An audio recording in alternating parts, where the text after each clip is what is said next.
nhà chung, phiên bản đặc biệt Sống và Yêu sẽ là những trải nghiệm của 8 bạn trẻ tại một bán đảo hoang sơ, vắng vẻ, không một bóng người. Họ sẽ phải tìm đủ mọi cách để sinh tồn, vượt qua những thử thách của chương trình. Em rất là sợ.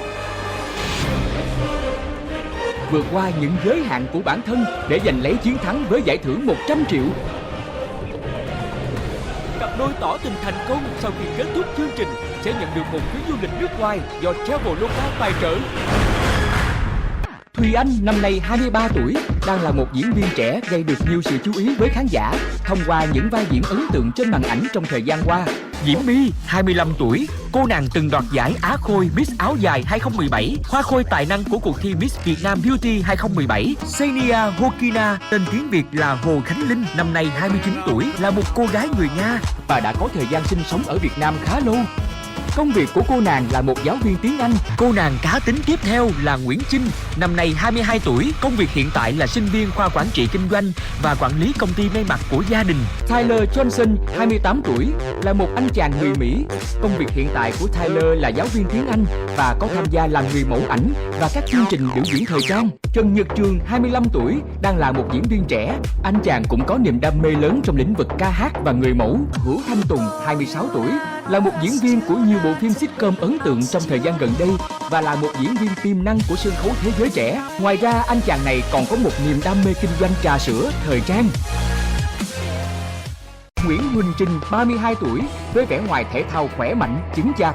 Công việc hiện tại của Trinh là một huấn luyện viên cá nhân, PT. Ngoài ra, anh chàng cũng có duyên với nghề diễn viên và người mẫu. Quy định dành cho các thành viên: 1. Không được quan hệ tình dục. 2. Không được sử dụng điện thoại, các mạng xã hội và tiền bạc cá nhân. 3. Không được rời khỏi khu vực quy định của chương trình. 4. Không được xin thức ăn và nước uống từ người dân địa phương. Ngày sinh tồn đầu tiên nơi bãi biển hoang vắng đã trôi qua suôn sẻ. Các thử thách vẫn chưa làm khó được các thành viên. Một bàn ăn dã chiến từ cây rừng và một phòng thay đồ từ những vật dụng bỏ đi đã được dựng lên thật nhanh chóng.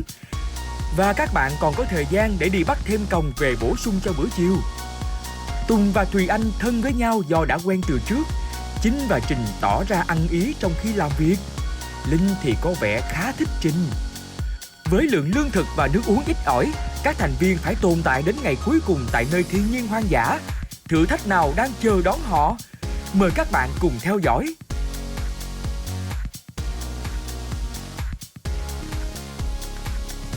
Trong tất cả các thành viên, Tyler là người khó giao tiếp với tất cả nhất bởi rào cản ngôn ngữ.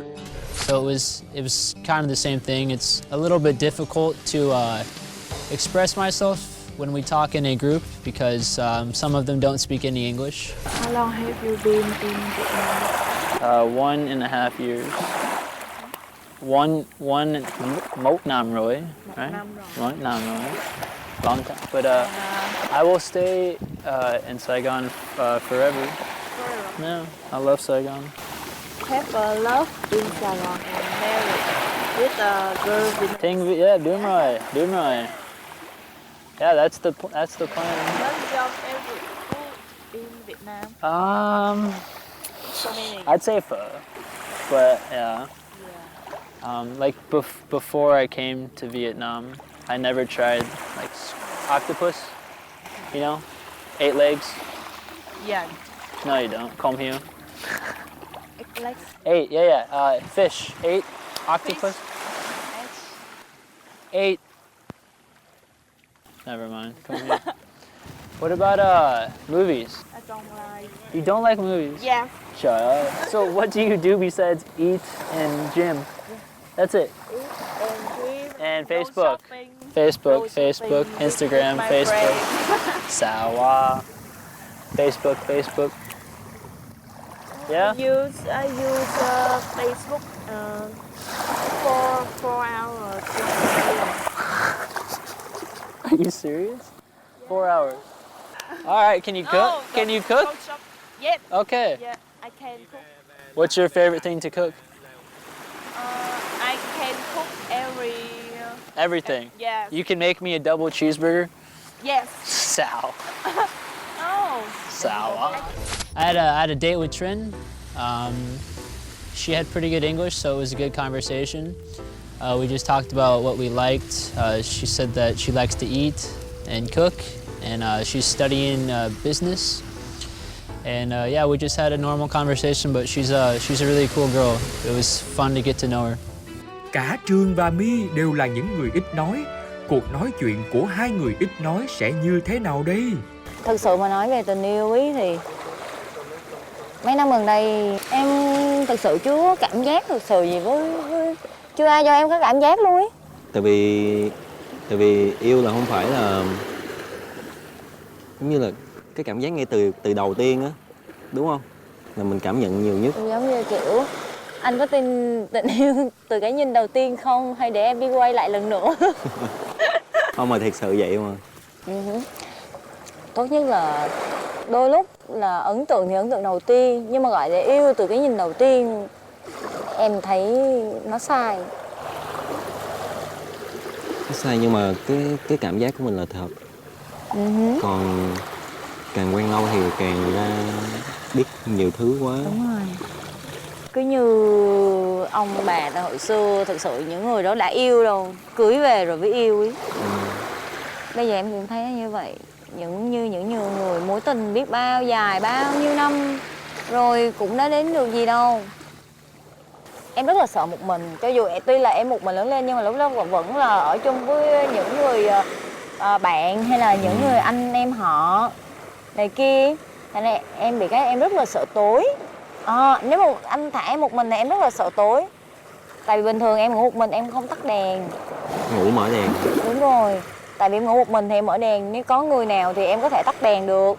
Nhưng mà nếu một mình thì em sẽ mở đèn. Em bị sợ tối. Lúc trước em cũng không nghĩ là khi mình ra ở riêng ấy, mình một mình là... Nhưng mà giờ tắt đèn rồi đúng không? Chưa. Vẫn chưa nhưng mà... Em ở một mình nhưng mà vẫn chưa tắt đèn. Vẫn muốn có một người để tắt đèn. Anh thì hồi đó cũng như em vậy á, mà giờ anh tắt đèn rồi.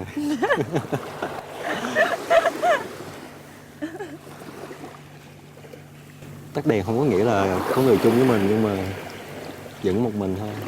Hai người cũng cảm thấy là cũng đồng quan điểm với nhau á.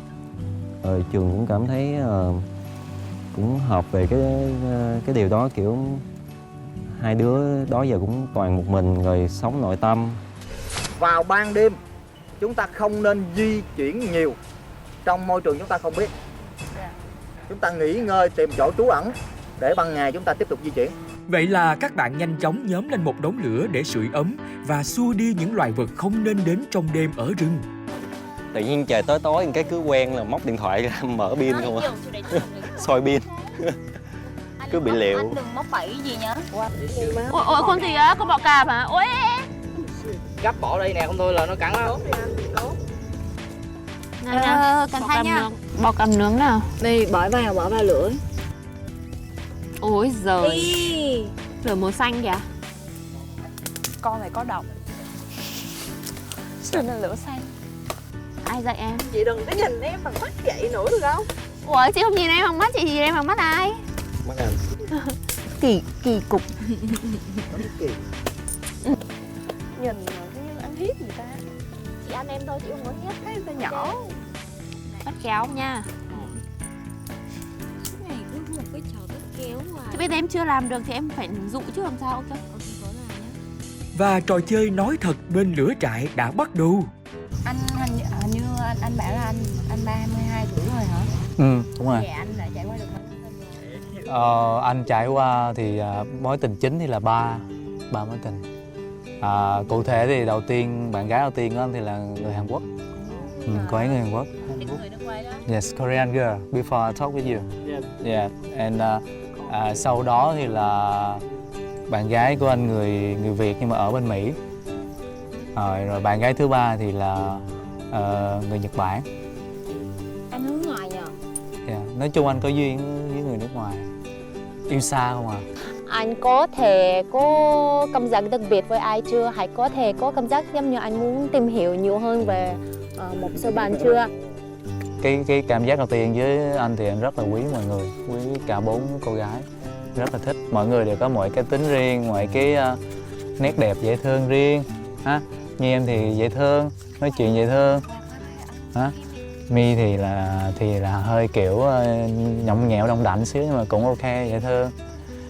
Trong khi đó thì là Thùy Anh với lại Trinh thì rất là cá tính và rất là mạnh mẽ, rất là hay. Đáng yêu à. Anh thích.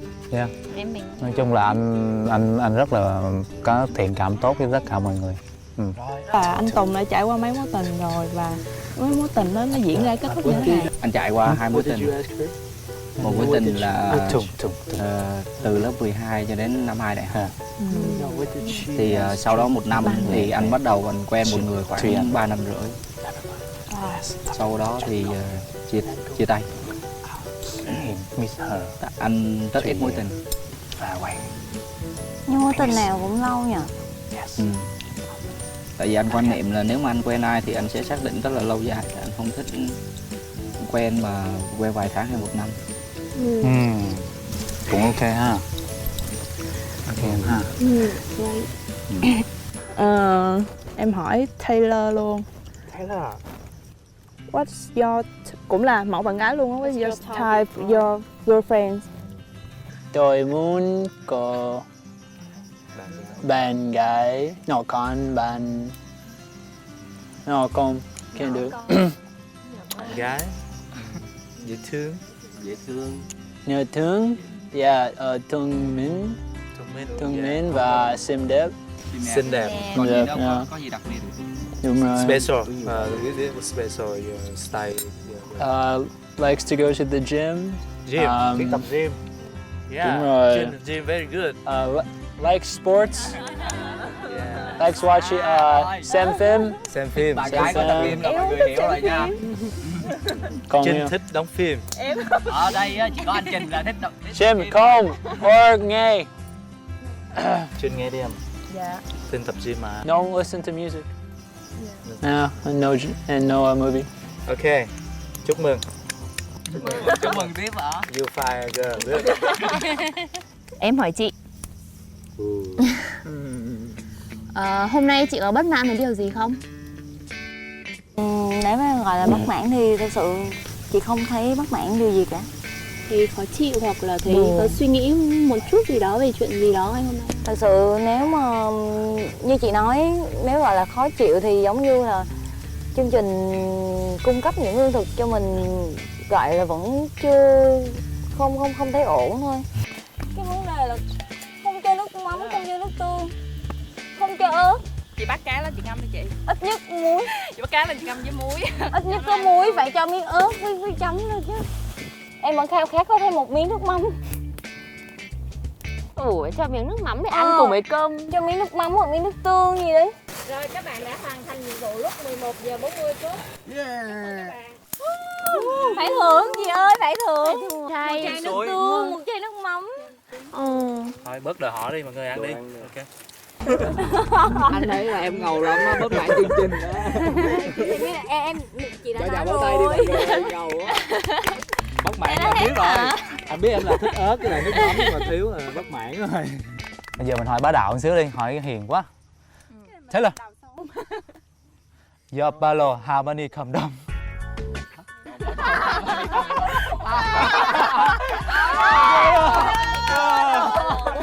Hả? Green how many condom? Một. Không là kiểm chân. Really? Đúng rồi. Yeah. How many? Một.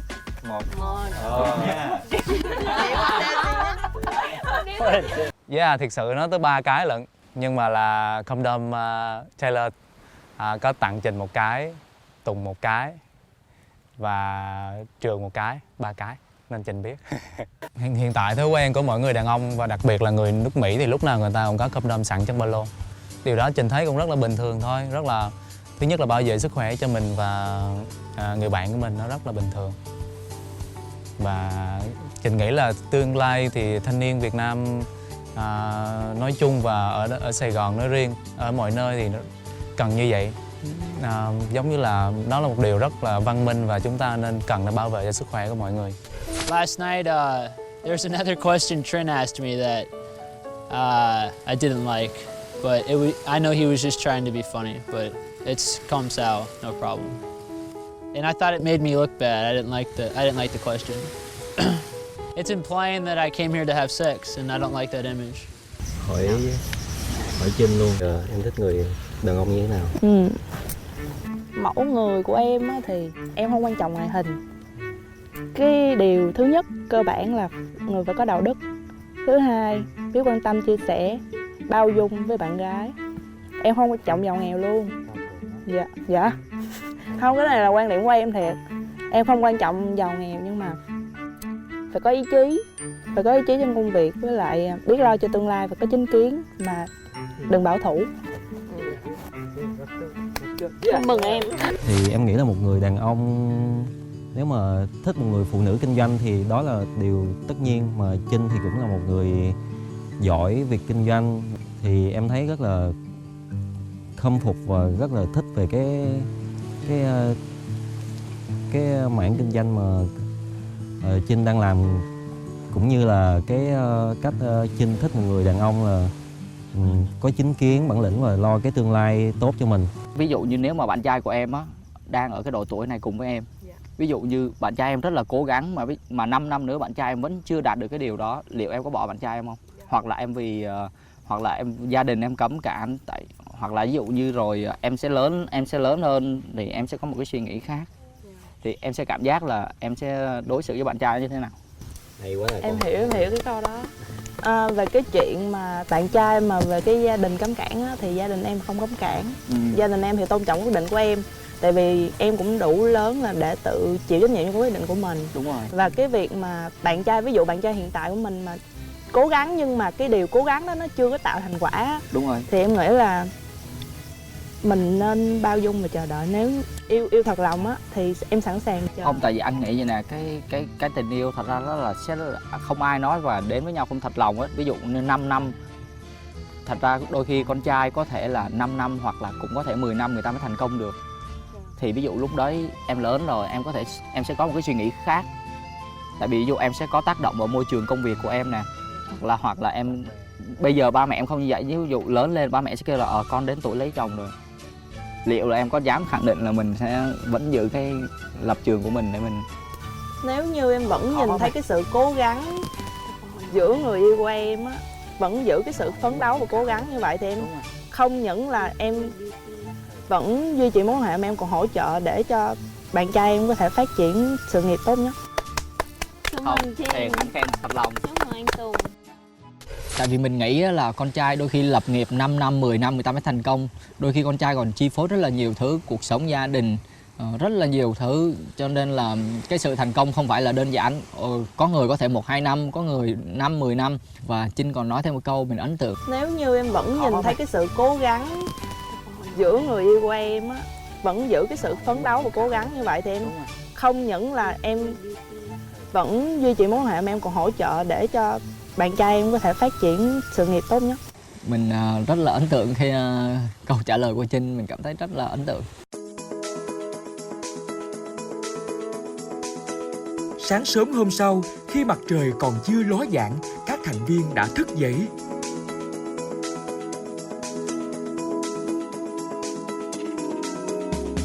Buổi bình minh trên biển thật yên bình.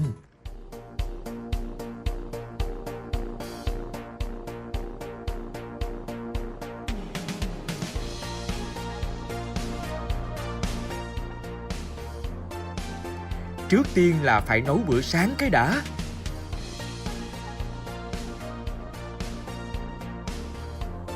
Trong khi các bạn đang nấu ăn, Trình đã bắt đầu làm vợt bắt cá với sự hỗ trợ đắc lực của Trinh. Trình nghĩ là nếu hiện tại thì Trình đang dành tình cảm khá tốt với lại Trinh, một người bạn cũng rất là nhiều sở thích cùng với Trình, đó là tập gym và thể thao. Trình rất là thích một cô gái rất là mạnh mẽ. Trình nghĩ là hai đứa khá là hợp. Khó khăn thường trực của các thành viên luôn là nước ngọt. Anh ơi, cái giếng này mình có thể đi lấy nước lần nữa không? Cái giếng nó còn nước không? Cái chỗ anh lấy nước ngọt nè. Chưa anh. Nhưng mà có thể... Cái chỗ đó... Chỉ mới trải qua một ngày, họ đã dùng hết 10 lít trên 20 lít nước mà ban tổ chức cung cấp. Khó khăn kế tiếp là thức ăn. Bữa sáng nay họ chỉ có cháo hành và bắp cải. Nhưng xem ra tinh thần các bạn trẻ vẫn rất lạc quan. Buổi sáng của tụi mình. Đã đến lúc nhận nhiệm vụ từ chương trình. Nhiệm vụ đặc biệt thử thách khả năng sinh tồn của các bạn là bắt đầu từ hôm nay đến khi kết thúc hành trình, các bạn phải tự tìm nguồn nước sinh hoạt và thực phẩm. Tuyệt đối không được xin hay nhờ vả sự giúp đỡ từ người dân địa phương và khách du lịch, không được lấy thực phẩm và nguồn nước do người dân tạo ra. Lưu ý không được tự ý ra khỏi khu vực sinh tồn nếu không được sự đồng ý của ekip. Nếu vi phạm, các bạn sẽ nhận một thẻ phạt cho một lần vi phạm của từng cá nhân. Một thẻ phạt tương đương với 1 triệu đồng. Ngay lúc nhận nhiệm vụ thì Trinh và Tyler lại vắng mặt. Hai anh chàng đã vượt núi đi ra ngoài khu vực quy định của chương trình.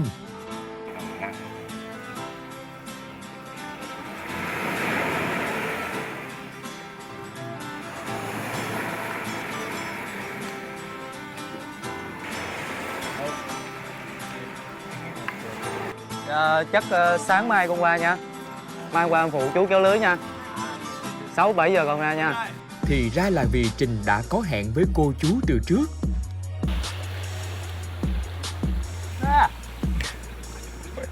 Sọc cái nữa. Trời ơi, tâm rượm quá.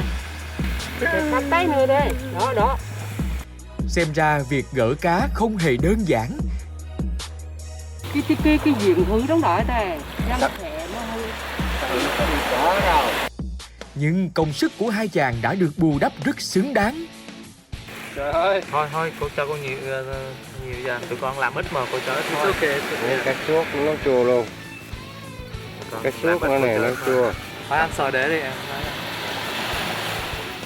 Xoài để chú dùng đi. Đó, nhiều lắm. Nhiều anh. Rồi cái cây mà em. Phải vô. Lấy nó chua. Lấy nước chúa. Nó chua. We found a bunch of fish. We helped a couple people catch fish where they were already caught, and then we just helped untie them in the net. But it was awesome. I actually enjoyed doing it because you get a bit bored out here. So I would have done that even longer. It was entertaining. And then they gave us a bunch of fish. It was so nice of them. We finally got some protein in our diet. And then they gave us 4 mangoes, and not kidding, it was the best piece of fruit I've ever tasted.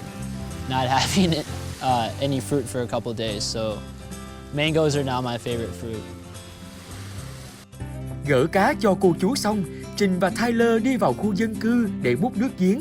Yeah, right. Looks good. Yes. Rock dog. Không được lấy thực phẩm và nguồn nước do người dân tạo ra.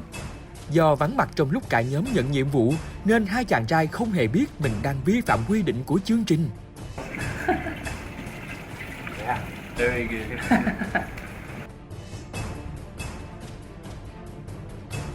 Nhiệm vụ sáng ngày hôm nay là một nhóm 5 người sẽ phải đi tìm tre khô để mang về khu vực lều trại. Tổng cộng là 10 cây. Một nhóm 3 người sẽ đi tìm thực phẩm. Yêu cầu bữa ăn hôm nay các bạn sẽ nấu trong ống tre do chương trình cung cấp. Bữa ăn gồm có cơm, cá nướng và rau luộc đúng 12 giờ. Hai nhóm phải hoàn thành nhiệm vụ.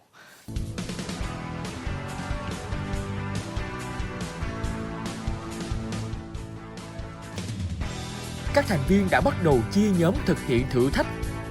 Một nhóm lên núi tìm tre, một nhóm ra biển bắt cá. Ở biển thì không thiếu cá, chỉ là bắt được hay không.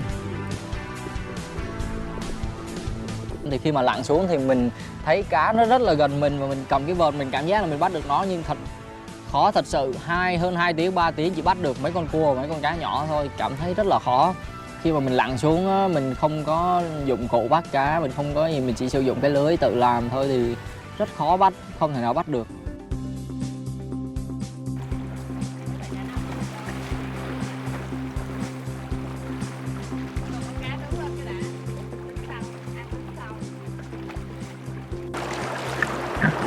Vãi, được một con bé xíu.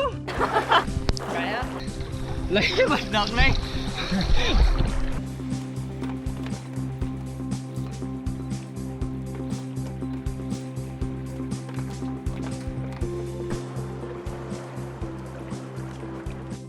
Bắt cá khó quá, các bạn chuyển qua bắt công. Nhưng xem ra tình hình cũng không khá hơn là bao. Con cua chết khô đúng không? Con cua, em bắt con cua chết khô đúng không? Nó xấu hổ quá này. Em ơi, ở đây một đống này em ơi. Nãy anh thấy con cua chết khô ngay đó. Ở gần bờ ấy thì cá rất là nhỏ và nước trong, thế nên là mình chỉ cần lùa tay nhẹ xuống phát là cá có thể nhìn thấy và thấy nước động nữa thì là chạy đi mất. Cá còn nhỏ nữa thế là cá bơi rất là nhanh. Sau một hồi tìm kiếm thì cả ba cũng chỉ kiếm được vài con cua, ba con cá nhỏ nhỏ với cả một vài con ốc. Thì thực sự hôm nay nước có vẻ là rút rất là nhiều hay sao ấy, mà thấy cua cũng không có, cá thì có vài con. Ốc thì bọn mình cũng vặt ở trên đá thôi, thế nên là cũng hơi khó khăn. Sáng nay tụi mình có làm lưới, cho nên là cũng bắt được một vài con để đủ để hoàn thành thử thách. Chỉ bắt được có 2 con cá thôi, còn lại là tụi mình bắt thêm cua và ốc để bù vào cho buổi trưa. Trinh thấy có ấn tượng cái là em không bắt được con cua này hay là em không bắt được con cá này, em quyết định là em sẽ bỏ ăn nó 1 tuần, em sẽ bỏ ăn nó 1 tháng. Em quyết định trong chương trình có đói em cũng không ăn, cho nên là mình cảm thấy thú vị. Ở nhóm đi tìm tre, khởi đầu khá thuận lợi. Ê, cái trái này ăn được. Ăn được không ta?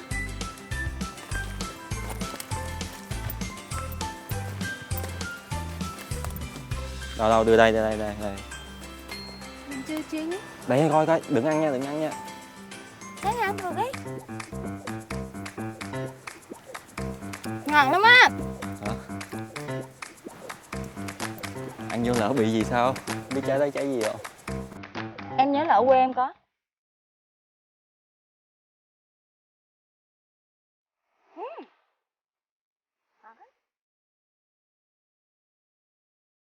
Ngon mà.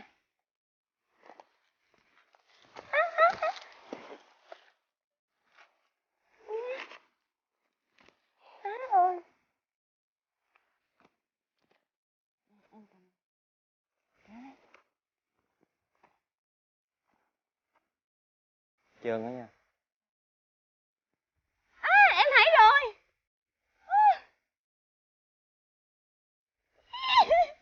Em thấy được một cái tre rồi.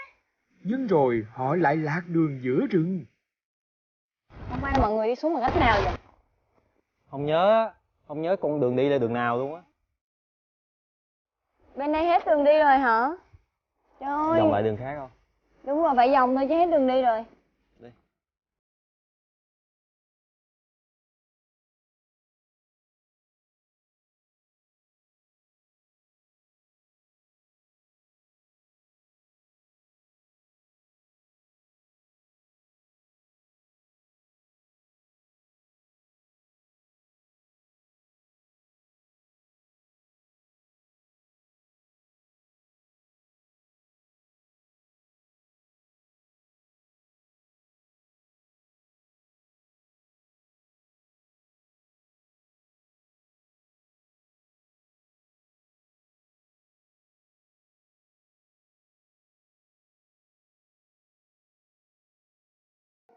Vừa phải đi qua những cái tảng đá, rồi phải bơi qua bên cái tảng đá bên kia, rồi xong đó phải leo nữa, lên trên một cái mỏm đá khá là cao. Không hiểu sao 3 người trùng hợp cái là 3 người đều là sợ độ cao. Mà Trường thì rất là sợ luôn. Thì lúc mà leo lên mấy cái tảng đá thì chân nó run hết. Mãi miết leo, Trường và My đã bỏ quên Linh ở lại. Những dãy đá treo leo này không dễ gì vượt qua được. Liệu Linh có phải dừng bước tại đây? Nhưng mà nếu em té em chết luôn, mình nói thật á. Ủa Linh ơi.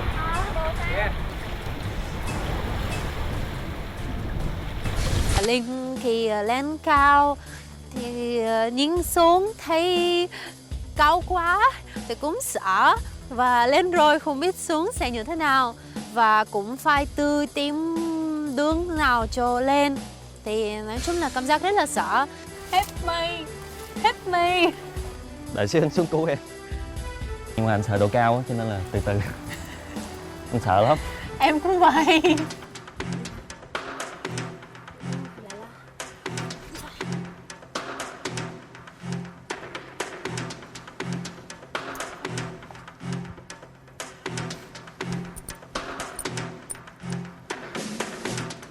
mang giày vô.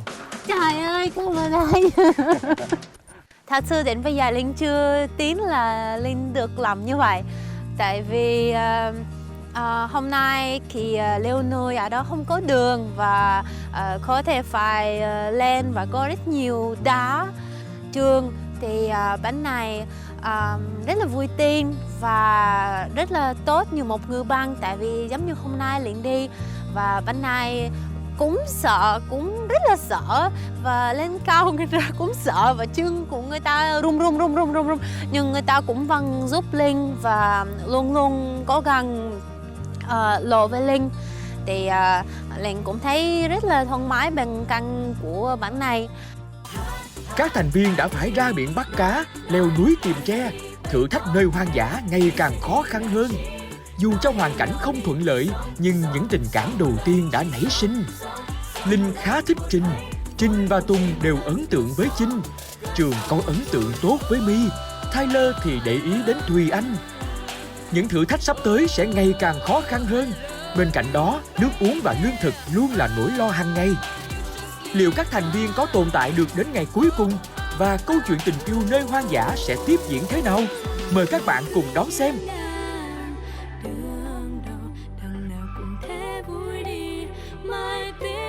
Nếu buồn thì hát lên đi, sẽ vơi rất mau. Khi buồn thì cứ ngân nga. Oh.